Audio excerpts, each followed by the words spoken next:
Halo Rebahaners, dimanapun kalian berada, bagaimana kabarnya? Roko gimana, masih aman? Saya akan menceritakan jalan cerita film bergenre horror thriller berjudul Get Out, sesingkat, selengkap, dan sejelas mungkin, agar kalian paham seberapa kerennya film ini.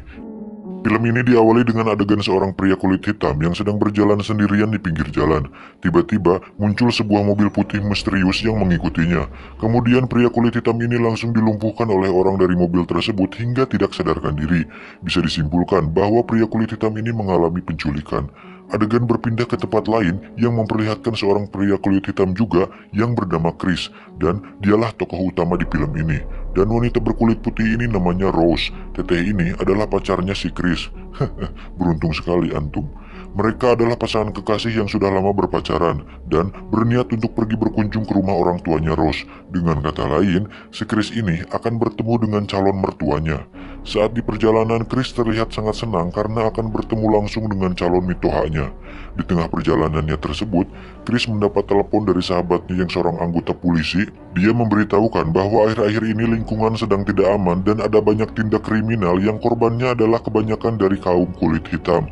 Dia pun menyarankan agar Chris melakukan social distancing atau menjaga jarak dengan orang kulit hitam.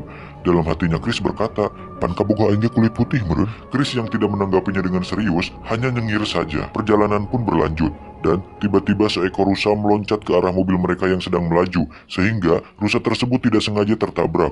Untuk orang yang borangan, kejadian seperti ini bisa jadi adalah sebuah pertanda buruk. Namun mereka tetap melanjutkan perjalanannya. Sesampainya di rumah orang tua Rose, Chris disambut ramah oleh kedua mertuanya.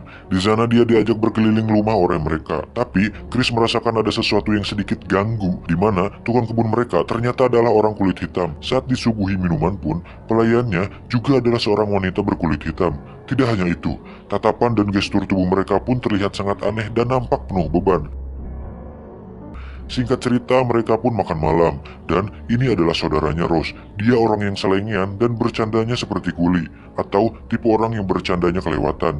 Tiba saatnya mereka pun pergi tidur. Di sini, Chris dan Rose melakukan adegan pengencerotan, dan saat tengah malam, Chris terbangun dari tidurnya dan memutuskan untuk keluar rumah dan mencari angin sambil merokok. Momen tidak terduga pun terjadi.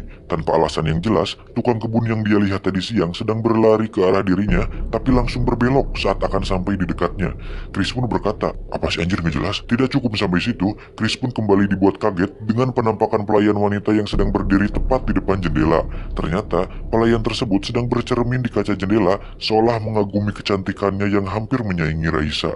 Ketika Chris kembali masuk rumah, dia kembali dikagetkan oleh ibu mertuanya yang sedang duduk sendirian. Chris pun menghampirinya. Namun Anda jangan berharap ada adegan pengencerotan ala Milep atau stepmom di sini, karena ibu mertuanya hanya bertanya kepada Chris, "Kamu habis ngerokok ya?" Chris menjawab, "Iya mah, kenapa memangnya?"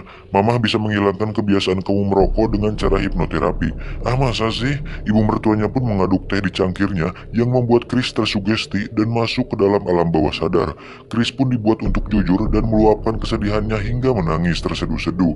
Tidak cukup sampai situ, Chris masuk ke dalam alam bawah sadarnya lebih dalam lagi. Dan saat terbangun, dia sudah berada di tempat tidur. Chris pun bingung, apakah kejadian semalam nyata atau cuma mimpi. Singkat cerita, diadakan sebuah pertemuan keluarga besar di rumah orang tua Rose. Di situ, Chris diperkenalkan kepada semua anggota keluarganya Rose. Saat sedang asik mengabadikan momen tersebut, Chris melihat salah seorang anggota keluarganya yang ternyata orang kulit hitam. Otomatis, Chris pun menghampirinya.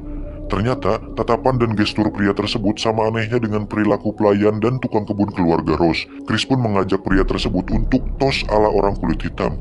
"Hai bro, what's up yo Namun pria tersebut meresponnya dengan bersalaman. Chris pun heran. What the fuck what's going on, Keanehan-keanehan ini semakin membuat Chris dan kita penasaran. Ono opo iki? Chris pun kembali ke kamarnya, lalu menelepon sahabatnya perihal keanehan-keanehan yang terjadi di rumah Rose. Dia kembali memperingatkan Chris untuk hati-hati dengan orang kulit putih terkait banyaknya penculikan dan tindak kriminal yang menimpa kaum kulit hitam. Lagi-lagi, Chris pun hanya nyengir.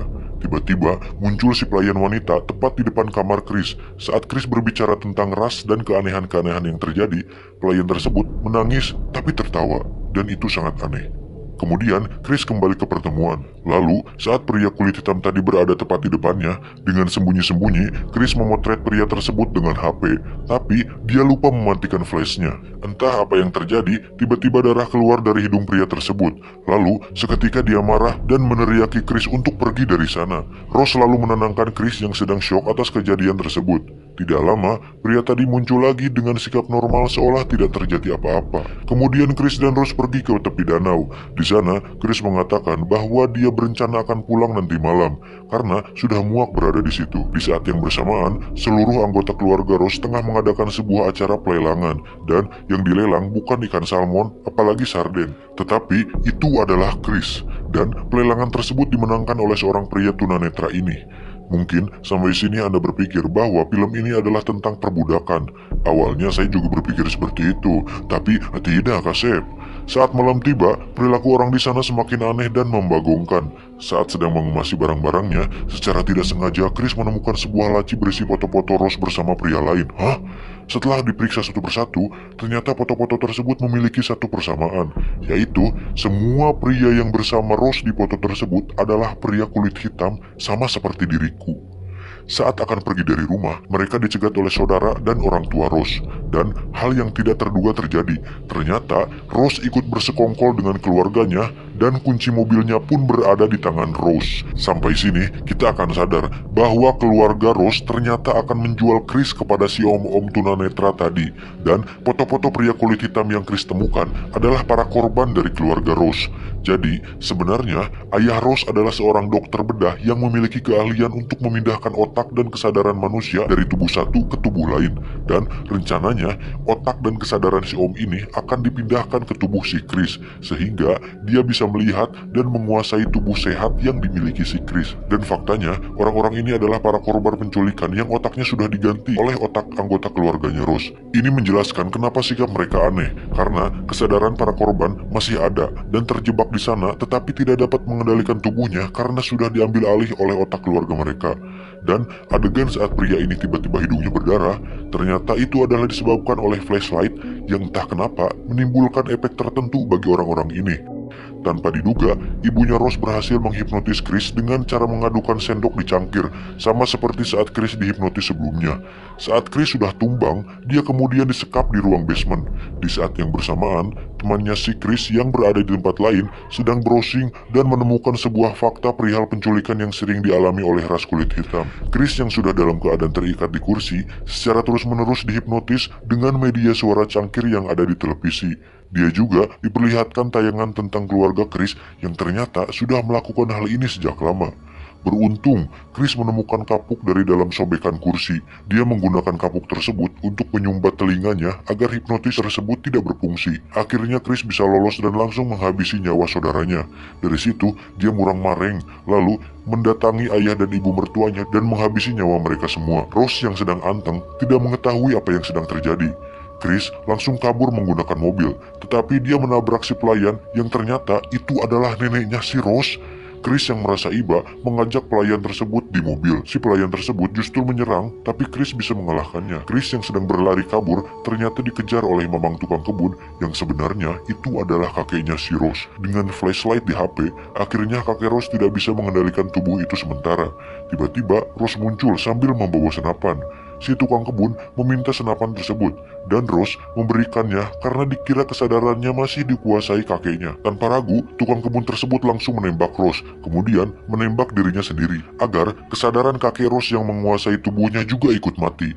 Rose yang sudah sekarat meminta maaf kepada Chris, tapi Chris sudah kapalang nyeri hati. Tiba-tiba muncul sebuah mobil. Rose melambaikan tangannya agar dikira korban dan Chris pelakunya. Tetapi, hehe, itu adalah temannya si Chris. Chris pun masuk ke mobil dan temannya berkata, "Aku kan udah bilang, kamu jangan main sama mereka. Memang mereka itu bersih, tapi orangnya jahat. Walaupun aku jarang mandi, terlihat keteng, hauk, dan buladik, aku orangnya baik kok." Mereka pun pergi meninggalkan tempat itu dan tamat. Sampai jumpa, terima kasih, salam pengangguran Indonesia.